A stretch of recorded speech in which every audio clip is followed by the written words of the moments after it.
process for new clients is pretty straightforward. We'll generally do about a 30-minute call to do introductions and really understand the nature of the problem and really kind of qualify, is Maven a good resource for their situation and the project they're looking at, and are they a good fit for us? Then the next step would generally be to schedule interviews with 3 to 5 executives of the business.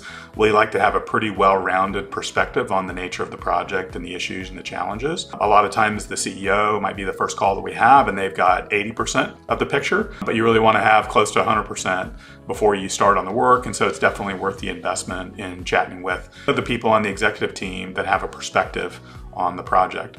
Coming out of those interviews, we're able to put together a proposal which would outline all the important details. Here's the team, here's the time frame, here's the problem as we've defined it so that we're on the same page about that, what the costs are, when we would start, when we would finish, all of those details. There may be some proposal discussion out of that. There may be questions, there may be tweaks where we got something off base and we want to iterate on it, or there are other changes that can occur before you kind of start the project. And then the project gets approved.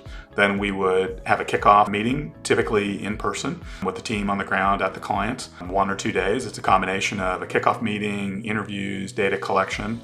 And then generally the motion on a project would be you'll be out every couple weeks for an update, and for the most part the work is being done by the consultants in their home offices. A lot of Zoom calls, a lot of file sharing, a lot of collaboration over the phone, and then we'll typically go back to the client and have update meetings in person. And then that repeats depending on the nature and the scale of the project. If a project is 10 or 12 weeks, we're probably out for a couple updates in the final. If it's just a 3-week diligence project, typically there's a couple over the phone. And then after the project's concluded, we'll do some post-engagement follow-ups to just check on how things are going, if there's any additional assistance we can provide, but also want to hear about progress and where they're getting traction and where they're not.